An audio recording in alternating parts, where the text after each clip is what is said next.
I have here the Yoshino B660 solid state portable power station. Now, I'm making this video to talk today about my experience with this power station and why I highly recommend against investing in this power station if you're looking for reliable power, if you're looking for a solar generator, or if you simply are interested in having one unit to power all of your needs. Now, my experience with this unit has been very mixed so far.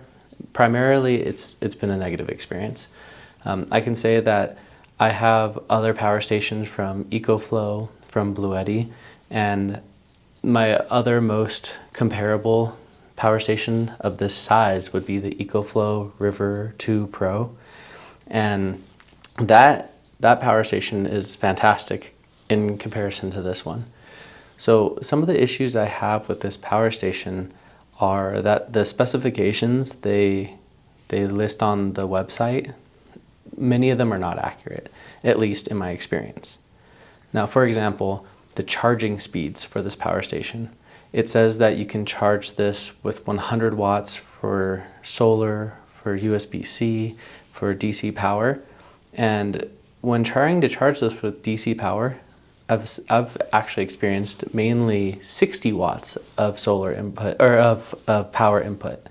From solar, also 60 to maybe 80 watts of solar input, not the claimed 100.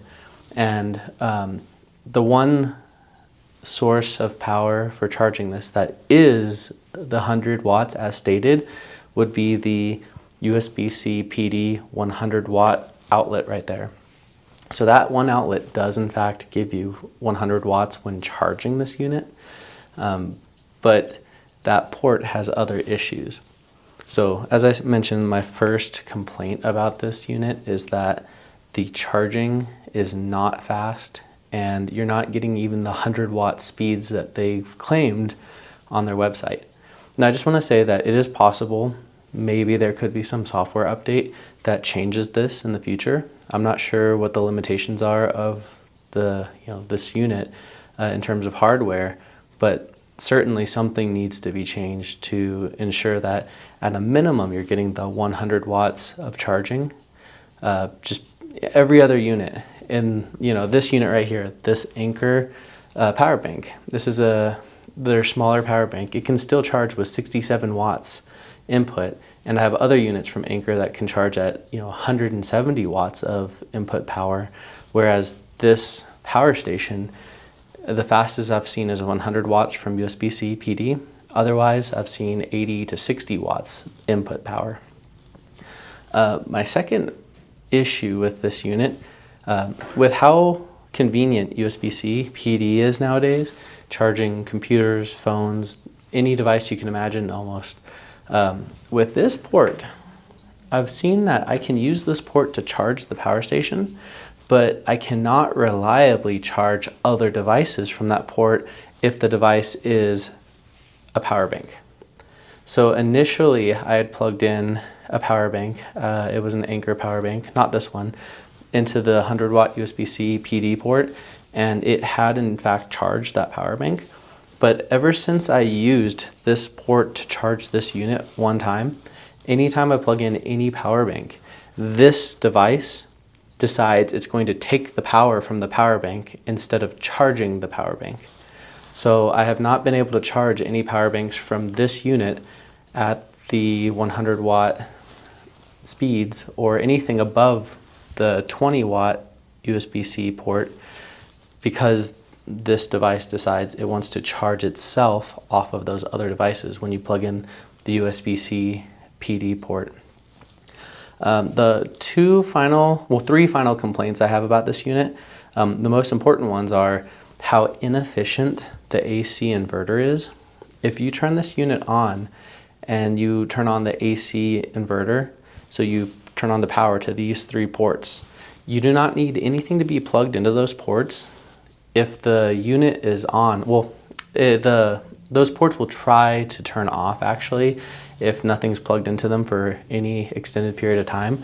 But say you plug in just a 5 watt charging brick and you're just pulling 5 watts from these ports. Over a matter of about 8 hours, this battery, the whole power station, will have a reduction in battery of about 70% when you're not even using any power to charge other devices, to run screens or anything else. Simply having the AC inverter on will run down the battery about 70% in 7 to 8 hours, which is pretty mind-blowing. Like, it's very inefficient. And again, I can only imagine there may be a possibility to correct some of these issues with software updates. I'm not saying that because I have insider knowledge of this device, but I've seen this with other power stations, with other computers, with other even like Wi-Fi devices. It's amazing what you can accomplish with software. So with this device, the input charging speeds are extremely slow, but not only that, they're not even, we can't even achieve the 100-watt speeds in most charging scenarios that they list on the website. The USB-C PD port does work at 100 watts charging this device, and it can work at 100 watts charging other devices. However, if you're plugging in power banks and trying to charge power banks with the 100-watt USB-C PD port, this device has a tendency to take the power from the power banks instead of charging them. And now my final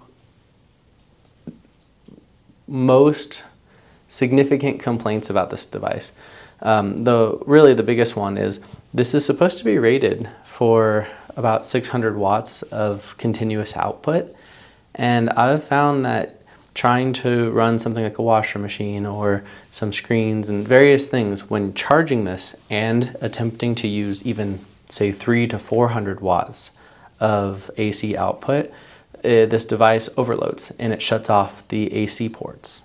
So this device really is not capable of reliably sustaining even 400 watts of power, and not even for extended periods of time. I'm talking about maybe just a couple of minutes and it has a tendency to shut off.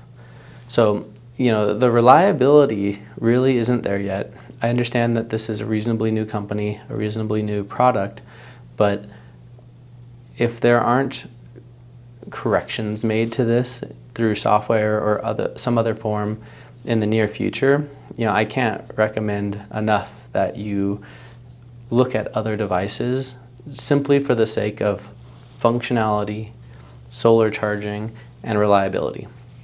But my final point, and this is a very small issue, it's not really an issue, it's just a matter of comfort. The solid state batteries, it's not certain that there are true solid state batteries in this device based on all the research I can see online. But beyond that, the device is marketed as being a very lightweight, and it's not really that lightweight compared to other similar lithium iron phosphate batteries. But even though the design is nice enough, the handle on top is nice enough, this handle, because of the width of it and just the overall design of it, it's attractive to look at, but it is very uncomfortable to hold. Like, it actually makes this device feel heavier than it is because the ergonomics of the handle are not great. And the only reason I'm pointing that out is if you intend to take this device camping, or if you intend to frequently carry it from your car to your house, to your business, or wherever you plan to use it, it's worth noting that if you're choosing this device because of the comfort and lightweight nature of it, those aspects are non-existent compared to similar battery packs or power banks that have even larger storage capacities and more power throughput. So I'm not trying to be too brutal for this device just for the sake of it. I just want to give an honest review because I've been experimenting with a variety of solar generators with power banks and charging stations, and when I saw this device and saw that they mentioned it was solid state, I thought, it's significantly more expensive than the competition. The specs are not as great as the competition, but let's go ahead and just experiment and see if it has anything special to it that we can look forward to. And I'm not saying that there's nothing to look forward to in the future potentially, but right now this device has been very underwhelming.